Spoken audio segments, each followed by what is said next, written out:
आप सभी को एक बार पुनः स्वागत है स्वयोग क्लासेस में गीतांजलि अंधेरिया के साथ। और पिछली वीडियो से हम लगातार पढ़ते चले आ रहे हैं लकार, और ये हमारी सीरीज चल रही है संस्कृत की।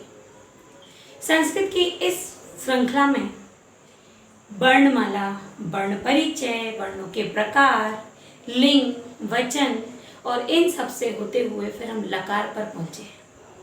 लट लकार के बाद सर्वनाम, सर्वनाम के बाद लट लकार, और आज लेकर आए हैं उसी का अगला लकार लंग लकार। 5 लकारों की हमने बात की थी। लट वर्तमान काल, लट भविष्य काल, लंग भूतकाल, लोट आज्ञार्थ काल और विधिलिंग चाहिए के अर्थ में। तो आज हमारा तीसरा लकार है लंग लकार। तो चलिए उसी को पढ़ते हैं, लंग लकार को, कि लंग लकार को हिंदी में क्या कहते हैं। तो लंग लकार को हिंदी में कहते हैं भूतकाल, अंग्रेजी में कहते हैं पास्ट टेंस। लंग लकार, इसका नाम याद रखना पड़ेगा। मैंने लट लट इसलिए दोनों एक साथ आपको पढ़ाए, एक साथ ही मैंने एक के बाद एक बताए, क्योंकि लट और लट दोनों समान होते हैं। पिछले वीडियो में इस पर चर्चा हमारी हो चुकी थी कि लट तीता अंति, तो इससे जोड़ देने से इष्यति इष्यता यष्यन्ति लट लकार बन जाता है। वो दोनों लकार एक समान थे, लगभग एक समान थे।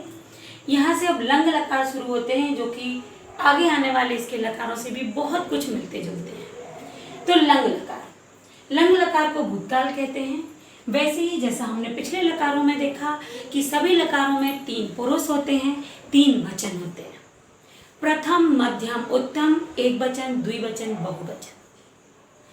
जिसके बारे में बात हो रही है, प्रथम पुरुष सुनने वाला, मध्यम पुरुष बोलने वाला, उत्तम पुरुष। पुरुष नहीं बदलते हैं, वचन नहीं बदलते हैं, यहाँ तक कि सर्वनाम भी नहीं बदलते हैं। आप देखिए कि अगर आप लगातार वीडियो देखते जा रहे हैं, यदि आपने सब्सक्राइब किया हुआ है, यदि आपने बेल आइकन को प्रेस किया हुआ है, तो आपको सारे के सारे वीडियो दिख रहे होंगे। और सभी वीडियो में आपने देखा होगा कि लकार के वीडियो, लकार में सभी में सर्वनाम मैंने दिए हुए हैं। यदि लट लिखा तो सह तौते, तोम युवाम यूयम, अहम आवाम व्ययम। लट लिखा उसमें भी बताया सह तौते, मध्यम पुरुष तोम युवाम यूयम और उत्तम पुरुष अहम आवाम व्ययम। आज जब लंग लकार पढ़ेंगे तो हम उसको भूलेंगे नहीं, फिर से सर्वनाम को देखते हुए आगे बढ़ जाएंगे। तो देखिए, 3 पुरुष 3 वचन। इन 3 पुरुष और 3 वचन में जो अंतर आता है वो आता है सिर्फ लकारों के प्रत्यय में।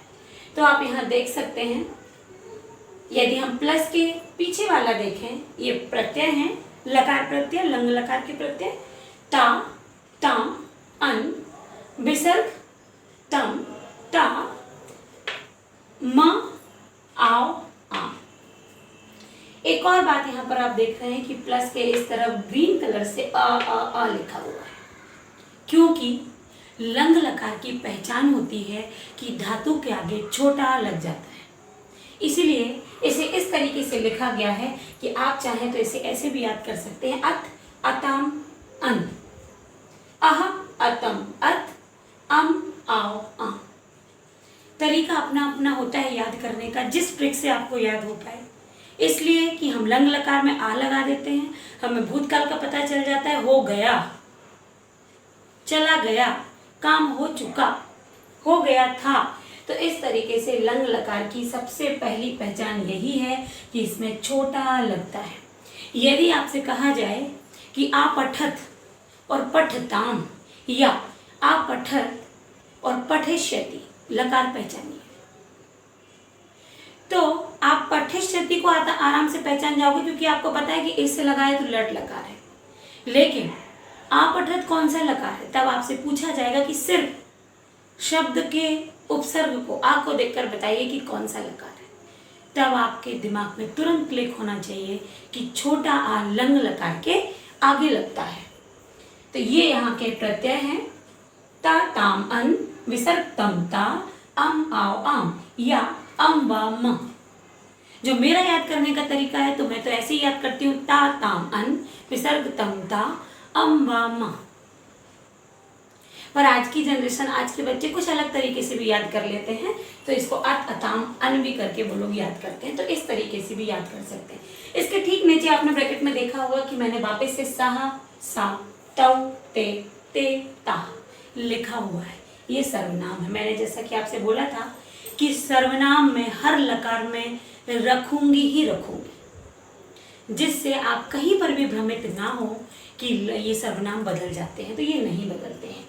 जो ऑब्लिक के पहले दिए हुए हैं वो पुरुष पुल्लिंग के हैं, जो ऑब्लिक के बाद दिए हुए हैं वो स्त्रीलिंग के हैं। फिर मध्यम पुरुष में आते हैं तो त्वम, युवाम, यूयम। उत्तम पुरुष में आते हैं अहम, आवाम, वयम। तो ये जो ब्रैकेट में ब्लैक से लिखे हुए हैं ये सर्वनाम हैं। ये प्रत्यय हैं जो कि लंग लकार के हैं, और ये लंग लकार की पहचान है कि छोटा आ लंग लकार के आगे लगता ही लगता है। आज एक धातु भी यहाँ पर देखेंगे, गम धातु से इसको बना के देखते हैं। गम, गम का अर्थ होता है जाना। गम धातु केवल और केवल लट लकार में परिवर्तित नहीं होती। आप चाहें तो नोट कर सकते हैं कि गम धातु लट लकार में लट गम रूप में रहती है, बाकी सभी लकारों में गच्छ में परिवर्तित हो जाती है। पिछले वीडियो में आप देखे होंगे, आप देख लेंगे कि गम को मैंने बताया है कि गम गम ही रूप में रहती है। तो यहाँ पर गम बदल चुकी है, गच्छ में आ गई है। अब गम से बनाते हैं अगच्छत, अगच्छताम, अगच्छम, अगच्छा, अगच्छतम, अगच्छत, अगच्छम, अगच्छाओ, अगच्छाम। ये सब कुछ देखने के बाद कुछ समानता और कुछ अंतर भी दिखा है। देखिए जरा, यहाँ पर भी ता है प्रथम पुरुष के एक वचन में, मध्यम पुरुष के बहुवचन में भी ता है। यदि ध्यान नहीं गया है तो आप देख लीजिए, ये वाला हिस्सा, ये वाला ता और ये वाला ता, दोनों ही ता है। अंतर इतना है कि प्रथम पुरुष के एक वचन में हलंत लगता है, जबकि मध्यम पुरुष के बहुवचन में हलंत नहीं लगता है। एक और समानता आई है, माँ और माँ।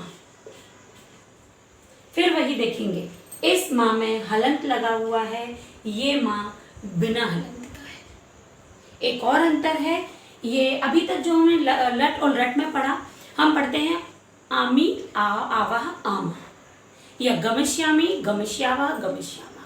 किंतु लंग लकार में बड़े आ की मात्रा केवल द्विवचन और बहुवचन में लगेगी। उत्तम पुरुष में, उत्तम पुरुष में बड़े आ की मात्रा केवल द्विवचन और बहुवचन में लगेगी, एक वचन में छोटा आ ही उच्चारण में रहता है। अगच्छम, अपठम, अलिखम, अचलम, अखादम। तो उत्तम पुरुष के एक वचन में अम ही रहता है। आप चाहें तो यहाँ पर देख सकते हैं अगच्छम, अगच्छाओ, अगच्छाम। संस्कृत में जिस तरीके से हम अपने मुखार बिंदु से उच्चारण करते हैं, वैसे ही शब्दों को हम अपनी पुस्तिका में, अपने पेपर में लिखते हैं। तो उच्चारण हमारा सही होगा तो हमारी लिखावट भी सही होगी। देखिए, अगच्छम, अगच्छाओ, अगच्छाम। एक बार फिर से देख लेते हैं, अगच्छत, अगच्छताम, अगच्छन, अगच्छा, अगच्छतम, अगच्छत, अगच्छम, अगच्छाओ, अगच्छा। अब एक और बात यहाँ पर बतानी है कि ये गम धातु से हो गए, लेकिन जब अस धातु से आते हैं, अस धातु अस्ति, स्था, संति बनता है, वहाँ पर थोड़ा सा परिवर्तन होता है। वहाँ छोटा आ ना लग के बड़ा आ ही लग जाता है। तो यहाँ अस धातु की कुछ धातुएं लिखी हुई हैं जो कि इस आगे आने वाले आ के नियम को फॉलो नहीं करती हैं, लेकिन लंग लकार में होती है। देखिए, आसीत, इस्म, आसन, ये धातुएं हैं। जब अस धातु को हम इसमें लगाते हैं तो इस तरीके से ये बदलती हैं। यहाँ आसीत यदि मध्यम पुरुष का है तो ये हो जाएगा, प्रथम पुरुष का है तो ये होगा। तो अस धातु से चाहे तो हम बना सकते हैं कि अस से कैसे बनने वाले हैं, तो आप अस से देखिएगा। आसीत, आस्ताम, आसन। फिर यहां पर है आगच्छा, तो तो यहाँ पर हो जाता है असह। फिर अगच्छतम है तो यहाँ हो जाएगा आस्तम, यहाँ हो जाएगा आसत। आगे आएंगे तो आस्तम, आस्ताव, आस्ताम। तो इस तरीके से ये बनते हैं। अब यहाँ पर जो अस धातु है इसमें आप यही देखेंगे कि इन सारी धातुओं में हमें बड़ा आ मिल रहा है। ठीक है, ये बड़ा आ मिल रहा है। तो अस धातु थोड़ा सा अन्य धातुओं से इसमें भिन्न होती है। आसीत, इस्म, आसन, इस तरीके का हमें यहाँ पर मिलता है। ये देखिए, तो यहाँ पर आप देख पा रहे होंगे, मैंने इसलिए मिटा दिया कि ये भरा भरा ना लगे आप। तो ये वो होते हैं जिनको यदि हम ना भी छोटा आ लगाएं और बड़ा आ लगा है तो बड़ा आ लगने पर हम अस धातु में भ्रमित नहीं होंगे, क्योंकि इसमें बड़े आ से ही थी का उच्चारण निकलता है। थी, थे। तो बड़ा आ भले ही लगा है, इसमें भ्रमित नहीं होना है, क्योंकि पीछे के यदि हम शब्द देखते हैं, पीछे के अक्षर देखते हैं अंत में, तो ता, ना, मा ही लगा है और यही लंग लकार के प्रत्यय हैं। तो आज हमने लंग लकार में ये देखा कि सारे वचन हमने यहाँ पर देखे, एक वचन, द्विवचन, बहुवचन, साथ में सर्वनाम देखे, और सबसे मुख्य बात की हमने लंग लकार की पहचान देखी। इसके बाद गम धातु से हमने बनाया और अस धातु से इसके रूप बताए कि अस धातु से इसके रूप थोड़े से भिन्न होते हैं, जिसमें छोटा आना लग के बड़ा आ ही लगता है। तो यहाँ पर हमारा लंग लकार भूतकाल समाप्त होता है। अगले वीडियो में हम आगे का लकार लेकर आएंगे। तो आज के लिए बस इतना ही। धन्यवाद।